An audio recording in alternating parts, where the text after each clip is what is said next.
Muito bom, caríssimos! Vamos ver agora mais um benefício por incapacidade, o auxílio-doença. O auxílio-doença ele tem por fato gerador, ou seja, aquela hipótese que quando ocorre na realidade, hipótese prevista em lei, que quando ocorre na realidade, gera um direito para o segurado e um dever para o INSS. Mais especificamente, a concessão de um benefício chamado auxílio-doença, que nada mais é que uma licença-saúde, ou seja, um benefício por incapacidade temporária. O fato gerador, portanto, é qual? Incapacidade total. Você não pode exercer funções, está incapacitado em decorrência de uma doença ou de uma lesão, mas temporária, e nesse sentido, claro, se afasta, se diferencia da aposentadoria por invalidez. Incapacidade total e temporária para as funções, para as atividades que o segurado desempenhava. Isso é muito importante, seja para aposentadoria por invalidez, seja para auxílio-doença, você nunca olha qualquer atividade, você olha aquela atividade que a pessoa desempenhava. Por isso que não é a mesma coisa eu olhar para uma pessoa, por exemplo, analisar uma pessoa que tem curso superior e uma pessoa que é um trabalhador braçal que não tenha escolaridade formal. Então, é evidente, se uma pessoa que tenha um advogado, por exemplo, perdeu um braço, é horrível, naturalmente, mas ainda é possível desempenhar a profissão de advogado. Mas se ele é um trabalhador braçal, não há mais o que fazer. Então, tem que sempre analisar as funções, atividades que o segurado desempenhava. Então, você vai guardar auxílio-doença, ao contrário da aposentadoria por invalidez, se caracteriza pela temporariedade. Então, você vai receber o benefício, mas com uma esperança de recuperação. Na aposentadoria por invalidez, ela não é definitiva, porque você tem que passar de 2 em 2 anos por uma perícia, por uma reavaliação, mas ela tem um caráter permanente. Em tese, não há esperança de recuperação. Aqui não, aqui existe a esperança total de recuperação, auxílio-doença. Da mesma forma que acontece na aposentadoria por invalidez, doenças ou lesões pré-existentes à filiação não dão direito ao benefício, salvo se a incapacidade decorrer de progressão ou agravamento dessa mesma, do estado de saúde, das doenças ou das lesões. Então vamos entender. Veja, é aquilo que eu falei já na aposentadoria por invalidez. Você nunca pagou a previdência e ficou doente, mas está com uma doença não incapacitante, apenas doente. Bom, nesse caso, se você começar a recolher contribuições, ou seja, se filiar ao regime geral de previdência social a partir de agora, e posteriormente, em decorrência de um agravamento, de uma progressão do estado de saúde, uma piora, sobrevier a incapacidade, tudo bem, não há problema nenhum. Por outro lado, se a doença era incapacitante, a doença incapacitante ou a lesão incapacitante é pré-existente à filiação, daí não dá direito ao benefício, porque isso aqui é um seguro, né, gente? Então, se é um seguro, eu não posso começar a pagar o seguro já com a ocorrência do sinistro, já com a ocorrência do fato gerador. Então, seja para a aposentadoria por invalidez, seja para o auxílio-doença, tem esse mesmo olhar. Doenças ou lesões pré-existentes anteriores à filiação, ou mesmo a refiliação, se ficou muito tempo sem contribuir e perdeu a qualidade de segurado. Nessa hipótese, a incapacidade não pode ser anterior à filiação ou refiliação, sob pena de não gerar direito ao benefício. Tá ok? Vamos seguir, caríssimos. Renda mensal inicial, aqui tem um xizinho extra, isso aqui tem mais chance de cair. Por quê, gente? Porque o que cai mais são as novidades. E aqui nós temos uma relativa novidade, tem poucos anos que a renda mensal inicial do auxílio-doença mudou. Hoje, ela corresponde, nesse sentido não houve alteração, a 91% do salário de benefício. Recordando, salário de benefício é a base de cálculo da renda mensal inicial e corresponde a média aritmética atualizada dos 80% maiores salários de contribuição a contar de julho de 94. Sei lá, só para a gente pensar, você trabalhou na sua vida 100 meses, por 100 meses, contando aí com 8 anos e pouco na sua vida. Perfeito, vamos por um número redondo. Os seus salários de contribuição são os seus salários, tendo por teto o teto da Previdência Social, próximo de 6 salários mínimos e o piso um salário mínimo. Mas vamos dizer, a pessoa ganha R$3.000, o salário de contribuição R$3.000. Você pega os 100 salários de contribuição, tira 20%, os 20% menores. Os 80 que sobraram, você atualiza, soma e divide por 80. Isso é a média aritmética atualizada dos 80% maiores salários de contribuição. Perfeito? Só que aqui tem uma característica, essa sim uma certa novidade, que é, não pode superar a média dos 12 últimos salários de contribuição. Então você faz duas continhas, a 91% de salário de benefício e a média dos 12 últimos salários de contribuição. O que der menor vai ser o quanto você vai receber, porque os 91% não podem superar os 12 últimos salários de contribuição. Carência, ela pode ser 0 para auxílio-doença decorrente de lesão ou doença acidentária, que nasce de um acidente do trabalho. Admite-se também um acidente de qualquer natureza, aquele traumático que não é trabalhista, que não é caracterizado como acidente do trabalho, ou ainda uma doença grave. São doenças previstas pelo Ministério da Saúde e da Previdência Social.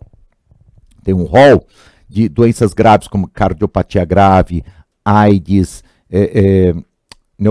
neoplasia, né, câncer, enfim, uma série de doenças graves previstas nesse rol. Nesse caso, a carência é afastada, não há carência, carência 0. E se não for isso? Se não for, daí, nesse caso, tem que cumprir a carência de 1 ano, 12 meses, ok? Vamos pensar uma depressão. Depressão afasta é muito comum. A depressão, uma doença mental, não tão grave, vamos dizer assim, ela te afasta muitas vezes do trabalho. Se você é o teu primeiro trabalho, você ainda não tem 12 meses de contribuição, mesmo sendo uma doença incapacitante, você vai ficar afastado, não vai poder trabalhar, mesmo nessa hipótese não vai ter direito ao benefício por ausência de carência. Beneficiários são todos os segurados, os 6 tipos de segurados que a gente estudou. Então, esses 6 tipos de segurados que a gente estudou, o segurado empregado pode receber, a única diferença é que ele começa a receber a partir do 16º dia de afastamento. Os 15 primeiros dias, quem paga, quem recolhe, quem paga, né, indeniza o trabalhador, que não pode trabalhar, é a própria empresa. Isso só para o empregado, só para o segurado empregado.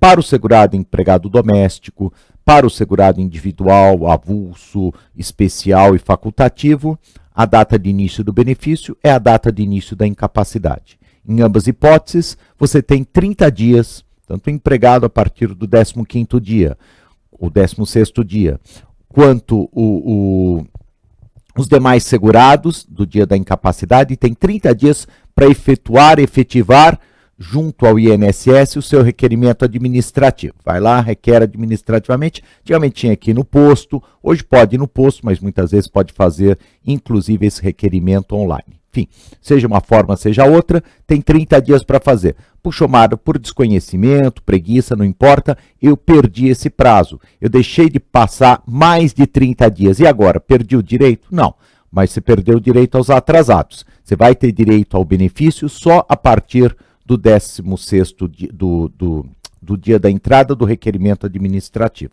não do 16º dia ou do dia da incapacidade. Então, tem 30 dias para um tempo razoável para ir lá requerer o benefício, ok? Vamos continuar.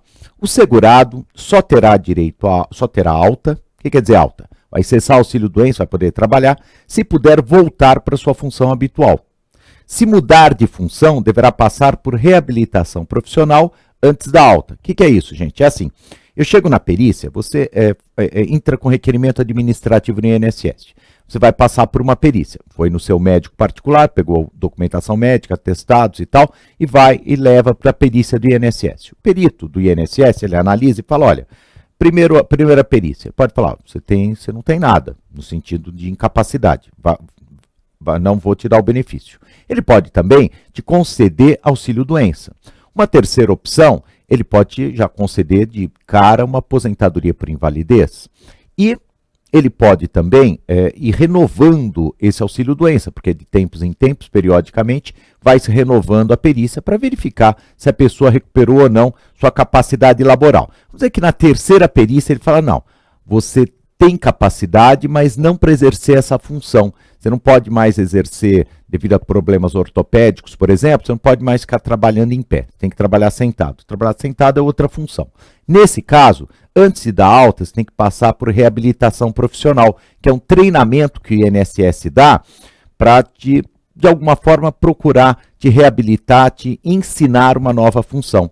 Depois que você passa pela reabilitação profissional, você entra naquilo que a gente chama de cotas para deficiente, que tecnicamente não é cota para deficiente, é cotas que as empresas têm, percentuais, né, dos seus quadros, que elas têm que admitir pessoas habilitadas, ou seja, deficientes, ou reabilitadas, que já tiveram uma profissão e vão ter que exercer outra, que é o caso dessa pessoa. Então, claro, ela aumenta a empregabilidade dela porque ela passou a ser reabilitada, ela entra nas cotas que a gente chama popularmente de cota para deficiente, mas não é só para o deficiente. Que mais? O segurado é obrigado a passar por reabilitação e perícia, sob pena de ter alta, porque, por exemplo, a reabilitação é um curso. Falar, não quero participar, tudo bem, te foi franqueado, não quer, já te dá alta, você volta a trabalhar.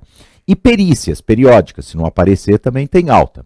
Mas transfusão de sangue e cirurgia são facultativos, não é obrigatório. Então, a pessoa só entra na faca se ela quiser. Que mais? O auxílio-doença do segurado, que exercer mais de uma atividade abrangida pela Previdência Social, será devido mesmo no caso de incapacidade apenas por exercício de uma delas. Isso pode acontecer, não é tão comum, você pode ter duas funções. De manhã você trabalha, por exemplo, você é professor, e à tarde você, por exemplo, tem uma atividade administrativa. E vamos dizer que você ficou incapaz só para atividade de professor, a título de exemplo. Isso é possível? É possível. Então, nesse caso, você pode exercer uma atividade e ficar afastado para outra. Isso não é irregular, não é comum, mas a legislação prevê sem nenhum problema. Que mais? O exercício de mais de uma atividade gera direito a um único benefício. Isso é interessante. O exercício de mais de uma atividade gera direito a um único benefício. Veja, é possível, se você exerce, como a gente acabou de falar, mais de uma atividade diferente, você ficar o quê? Você ficar incapaz para uma e continuar trabalhando na outra. Isso é possível. Por outro lado, você exerce mais de uma atividade, mas você está incapaz para as duas, que é até o mais comum. Nessa hipótese, vai ter direito a um único benefício. O que pode acontecer, e vai acontecer muitas vezes, é você juntar os salários de contribuição das duas atividades e, eventualmente, ter um auxílio-doença de maior valor, de renda mensal inicial superior, mas um apenas. Você não vai ter direito a dois, não, tem duas atividades, dois auxílios-doenças. Não, isso não existe, não tem previsão. O que mais, caríssimos, aqui no tema, no campo do auxílio-doença? Se o empregado, aqui é só para o empregado, hein, gente? Quando a gente fala em segurado empregado, a gente está falando qualquer um daqueles que são empregado seletista, intermitente, diretor empregado, todos aqueles que são equiparados a empregado, lembra? O próprio político, um vereador, um cargo em comissão. Então, segurado empregado, a gente não está falando tecnicamente só do empregado, mas normalmente é o seletista. Se o empregado se afastar durante 15 dias, retornando à atividade no 16º, e se dela voltar a afastar-se, dentro de 60 dias desse retorno, decorrência da mesma doença, fará jus ao auxílio-doença a partir do novo afastamento. A ideia é a seguinte, os 15 primeiros dias são da empresa, mas a empresa ela é obrigada a conceder, né, os 15 primeiros dias. Então, os 15 primeiros dias ficou com a empresa, perfeito. Daí ele voltou aqui no 16º. O que aconteceu? Nem se afastou para o auxílio-doença, né? E daí ele no período de 60 dias desse retorno, ele na mesma doença, em face da mesma doença, ele pediu novamente o afastamento. Em tese, você poderia falar, a empresa é obrigada então a conceder novamente os 15 dias, né, que é o prazo de espera, período de espera, como é chamado na trabalhista. Não é necessário. Já que é a mesma doença, na verdade, essa volta após os 15 primeiros dias foi indevida, razão pela qual a empresa já cumpriu a sua função, a sua missão, a sua obrigação de pagar os 15 primeiros dias. Então, se o afastamento for depois de 60 dias, tem que ter mais 15 dias tem que ter mais 15 dias de tempo de espera no qual a empresa que paga o afastamento. Caso contrário, já fará jus ao auxílio-doença a partir do novo afastamento. Então, 60 dias é que delimitam esse aspecto. Legal? Bom, a gente encerra por aqui. No próximo bloco a gente acaba auxílio-doença. Já vamos começar a falar também de auxílio-acidente, que é o terceiro benefício acidentário. Benefício por incapacidade, tá bom? Um abraço, até outra. Até a próxima.